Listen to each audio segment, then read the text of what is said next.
दर्शकों ब्रेक तो बाद तुहाडा सब दा भरपूर स्वागत है। व्यूअर्स हुण आपां तुहाडीआं लिखतां साझीआं करन जा रहे और नाल ही गुरबाणी विचारां दी सांझ पाई जाएगी। सो असीं चाहांगे कि तुसां नाल इसी तरह ही बने रहण, देखण सुण लई एंड लिखण लई तुहाडा सब दा बहुत बहुत शुक्रिया जी। राठ साहब की विचारां ने?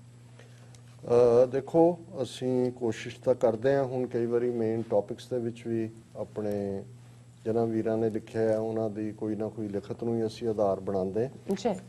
एक लैटर जिहड़ा साडे वीर पाकिस्तान तो लिखदे ने, सानूं जानकारी भी भेजदे ने, पर उन्हां दी हमेशा चाहना हुंदी है कि उस नूं असीं उन्हां दा नां ना लईए। हुण मैनूं याद नहीं है कि मैं उन्हां दी लिखत सांझी कीती है कि नहीं, क्योंकि ये 11 सितंबर दा उन्हां दी लिखत है, पर मैनूं लगा कि भी शायद मैं इहनूं नहीं साझा कीता है। ਉਹਦੇ 'ਚ ਉਹਨਾਂ ਨੇ ਇਹ ਕਿਹਾ ਕਿ ਵੀ ਸਾਨੂੰ ਮੁਖਾਤਬ ਹੋ ਕੇ ਐਂਡ मोहतरमा नीलम कौर साहिबा अस्सलाम वालेकुम और सत श्री अकाल। It's really great to notice the golden Khalistani परचम proudly on display on your table. May it always fly high. So nice. Thank you. Khalistan ਦੇ ਝੰਡੇ ਨੂੰ I can imagine this golden flag flying side by side with the Pakistan green one on a state visit by the president of Khalistan to Islamabad. ਕਹਿੰਦੇ ਨੇ ਕਿ ਵੀ ਮੈਂ imagine ਕਰ ਰਿਹਾ ਕਿ ਜਦੋਂ ਖਾਲਿਸਤਾਨ ਦਾ ਪ੍ਰੈਜ਼ੀਡੈਂਟ ਇਸਲਾਮਾਬਾਦ ਵਿਜ਼ਿਟ ਕਰੇਗਾ ਤੇ ਪਾਕਿਸਤਾਨ ਦੇ ਹਰੇ ਝੰਡੇ ਦੇ ਨਾਲ ਖਾਲਿਸਤਾਨ ਦਾ ਕੇਸਰੀ ਝੰਡਾ ਵੀ ਲਹਿਰਾ ਰਿਹਾ ਹੋਏ। Year 2020 is really a watershed year in the history of the Sikhs. We can all see because of the progress made by them and the tectonic shifts taking place in the region also कि भी ये बड़ा अहमियत वाला साल होएगा और ख़ास तौर पे जिवें जिहड़ा सिखां ने अपने कॉज दे लई अगे प्रोग्रेस कीती है और जिहड़ी साडे खिते दे विच टैक्टोनिक शिफ्ट्स हो रही ने रीजन दे विच। और फिर उन्होंने मार्कंडे काटसू दे आर्टिकल जिहड़ा मैं डिस्कस कीता सी उहदे च उन्होंने कहा I agree with your observations about his Brahmanist mindset. I hasten to add that such people are like हारे हुए जवारी कि जिवें हारे जवारी हुंदे ने socialist consites who have seen their fake empire collapse around them and the Hindutva masqueraders कि उन्होंने दोनों ही देखे ने। हारे हुए ने मतलब फ्रस्ट्रेटेड ने कि उन्होंने सैकुलरिज्म दे थल्ले जिहड़ा बनाया सी उन्हां दा एम्पायर झूठा वो भी और हिंदूत्वी जिहड़े मैस्कुरेड कर रहे ने हिंदूत्वा दी मास्क पा के। Also he seems to have grown bitter, morose and senile भी उस किस्म का जो बंदा फ्रस्ट्रेट भी हुंदा है, कुछ नहीं नज़र आ रहा, बुढ़ा भी हो रहा हुंदा है, वो सारा कुछ ही doesn't seem to even remember what the definition of a theocratic state is. क्योंकि उन्हें पाकिस्तान के हवाले नाल और दूजा भी उन्हें कहा भी उन्होंने ये भी नहीं पता है कि भी थियोक्रेटिक स्टेट हुंदी की है। वार्म रिगार्ड्स और बहुत शुक्रिया। तुहाडे कोल एक लैटर होएगा, है तो ब्रीफ नज़म है। साडे मित्र डॉक्टर हरबंस सिंह ढिल्लों जिहड़े यूबा सिटी कैलीफोर्निया च ने और जदों असीं एक पिछे अपील कीती कि भाई साडा क्राइसिस चल रहा है और तुसीं साडी मदद करो अपने व्यूअर्स नूं, सो उन्होंने अपने वालों भी 2-3 चैक परिवार दे सज्जना तो लैके भी भेजे और क्योंकि वो शायर भी ने तो उन्होंने एक बाकी व्यूअर्स दे लई एक निक्की नज़म भी भेजी और मैं कहांगा कि तुसीं शेयर करते हैं जी। सो अज लोड़ है समय दी टाइटल हैगा अज लोड़ है समय दी कि पंजाब बचाउणा चाहीदा, पंजाबी बचाउणे चाहीदे। मोदी दे भैड़े इरादिਆਂ ਤੋਂ ਜੱਟਾਂ ਨੂੰ ਬਚਾਉਣਾ ਚਾਹੀਦਾ, ਸਿੱਖਾਂ ਨੂੰ ਬਚਾਉਣਾ ਚਾਹੀਦਾ। ਸਰਕਾਰ ਦੇ ਖੇਤੀ ਕਾਨੂੰਨਾਂ ਨੂੰ ਛੇਤੀ ਰੱਦ ਕਰਵਾਉਣਾ ਚਾਹੀਦਾ, ਉਹਨਾਂ ਨੂੰ ਬਦਲਾਉਣਾ ਚਾਹੀਦਾ। ਕਿਸਾਨਾਂ ਦੀ ਇਸ ਮੁਹਿੰਮ 'ਚ ਪੂਰਾ ਸਾਥ ਨਿਭਾਉਣਾ ਚਾਹੀਦਾ, ਪੂਰਾ ਹੱਥ ਵਟਾਉਣਾ ਚਾਹੀਦਾ। ਸੱਚ ਦੀ ਇਸ ਸਹੀ ਆਵਾਜ਼ ਨੂੰ ਸਾਰੇ ਲੋਕਾਂ ਤੱਕ ਪਹੁੰਚਾਉਣ ਲਈ TV 84 ਨੂੰ ਵਧਾਉਣਾ ਚਾਹੀਦਾ। TV 84 ਜੋ ਸਾਡੀ ਆਵਾਜ਼ ਹੈ, TV 84 ਸੱਚ ਦੀ ਆਵਾਜ਼ ਹੈ, TV 84 ਨੂੰ ਚਾਉਣਾ ਚਾਹੀਦਾ।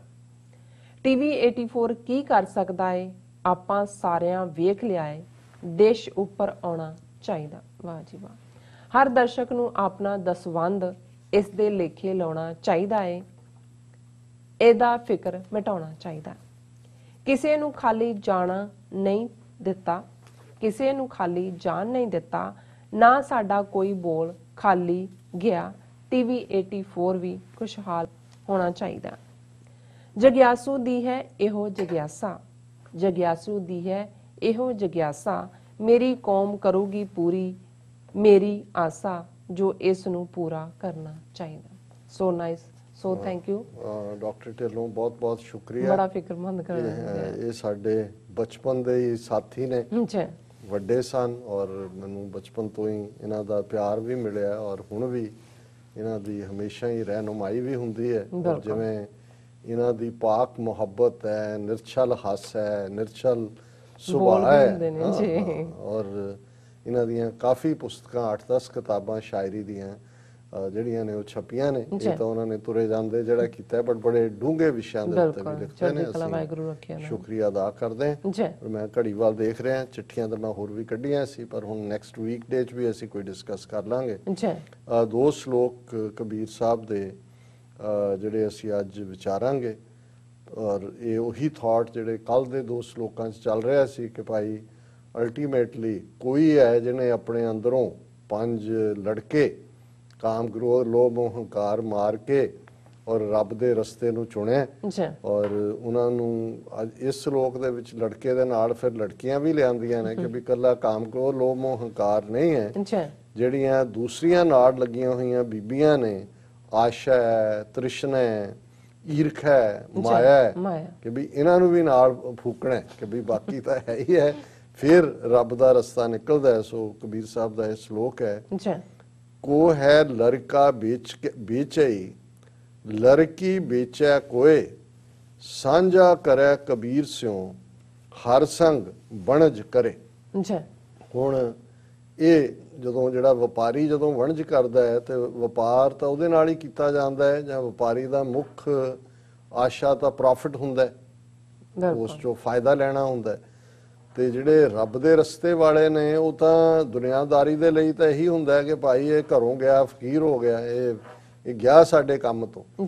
ਪਰ ਕਬੀਰ ਸਾਹਿਬ ਇਹ ਕਹਿੰਦੇ ਨੇ ਕਿ ਭਾਈ ਜਿਹੜਾ ਸਾਡੇ ਨਾਲ ਵਪਾਰ ਕਰਨਾ ਚਾਹੁੰਦਾ ਹੈ, ਰੱਬ ਦੇ ਰਸਤੇ ਤੇ ਤੁਰੇ ਹੋਇਆਂ ਦੇ ਨਾਲ, ਵਪਾਰ ਕੀ ਹੈ, ਰੱਬ ਦੀ ਯਾਦ ਦਾ ਸੰਗੀ ਹੋਣਾ, ਤੇ ਉਹ ਪਹਿਲਾਂ ਇਹ ਕਰੇ, ਕੋਈ ਹੈ ਲੜਕਾ ਵੇਚਈ, ਲੜਕਾ ਵੇਚੈ ਕੋਏ, ਕਿ ਭਾਈ ਇੱਕ ਪਾਸੇ ਤਾਂ 5 ਪੁੱਤਰਾਂ ਦੀ ਗੱਲ ਕਾਮ, ਕ੍ਰੋਧ, ਲੋਭ, ਮੋਹ, ਹੰਕਾਰ ਦੀ ਲੜਕਿਆਂ ਦੀ ਕੀਤੀ ਹੈ ਵੀ ਉਹ ਵੀ ਵੇਚੇ, ਉਹਨਾਂ ਨੂੰ ਅੱਗ ਲਾਏ, ਔਰ ਫਿਰ ਲੜਕੀਆਂ ਆਸ਼ਾ, ਤ੍ਰਿਸ਼ਨਾ, ਈਰਖਾ, ਮਾਇਆ ਇਹਨਾਂ ਤੋਂ ਵੀ ਖਹਿੜਾ ਛੁਡਾਏ, ਸਾਂਝਾ ਕਰੇ, ਫਿਰ ਉਹ ਮੇਰਾ ਭਰਾ ਬਣਦਾ, ਫਿਰ ਮੇਰੇ ਨਾਲ ਉਹਦੀ ਸਾਂਝ ਪੱਤੀ ਹੋ ਸਕਦੀ, ਕਿਉਂਕਿ ਵਪਾਰ ਤੁਸੀਂ ਰਲ ਕੇ ਸਾਂਝ ਵੀ ਕਰਦੇ ਹੋ, ਫਿਰ ਹਰ ਸੰਗ ਵਣਜ ਕਰੇ, ਫਿਰ ਰੱਬ ਦੇ ਰਸਤੇ ਦੀ ਵਣਜ ਹੋ ਸਕਦੀ ਹੈ, ਵਪਾਰ ਹੋ ਸਕਦਾ ਹੈ। ਦੂਸਰਾ ਸ਼ਲੋਕ ਹੈ, ਕਬੀਰ ਇਹ ਚੇਤਾਵਨੀ ਮਤ ਸਹਿਸਾ ਰਹਿ ਜਾਏ, ਪਾਛੈ ਭੋਗ ਜੋ ਭੋਗਵੈ, ਤਿੰਨ ਕੇ ਗੁੜ ਲੈ ਖਾਏ।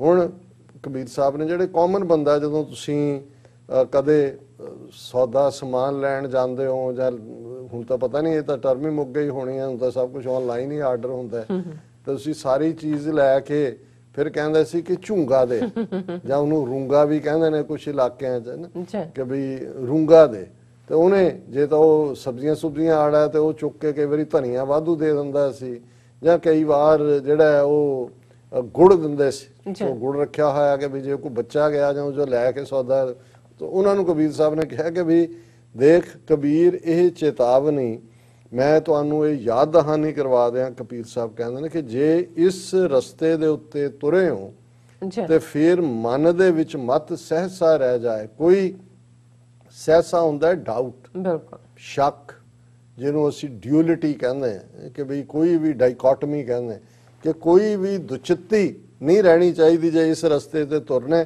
ਅਦਰਵਾਈਜ਼ ਪਾਛੈ ਭੋਗ ਜੋ ਭੋਗਵੈ ਤਿੰਨ ਕੋ ਗੁੜ ਲੈ ਖਾਏ, ਕਿ ਪਿੱਛੇ ਜਿੰਨਾ ਕੁ ਤੂੰ ਭੋਗ ਭੋਗੇ ਨੇ, ਤੇਰੀ ਕਮਾਈ ਇੰਨੀ ਕਿ ਰੱਬ ਦੇ ਰਸਤੇ ਦੀ ਕਿ ਮਾੜਾ ਜਿਹਾ ਜਿਹੜਾ ਉਹ ਝੂੰਗੇ ਦਾ ਜਾਂ ਰੂੰਗੇ ਦਾ ਗੁੜ ਹੀ ਤੈਨੂੰ ਮਿਲ ਸਕਦਾ, ਹੋਰ ਤੇਰਾ ਕੁਛ ਨਹੀਂ ਹੈ। ਤੇ ਜੇ ਅੱਗੋਂ ਕਮਾਈ ਕਰਨੀ ਹੈ ਤੇ ਫਿਰ ਮਨ ਚੋਂ ਸਹਿਸਾ ਕੱਢ ਦੇ, ਸ਼ੰਕਾ ਕੱਢ ਦੇ, ਡਿਊਐਲਿਟੀ ਚੋਂ ਨਿਕਲ ਜਾ।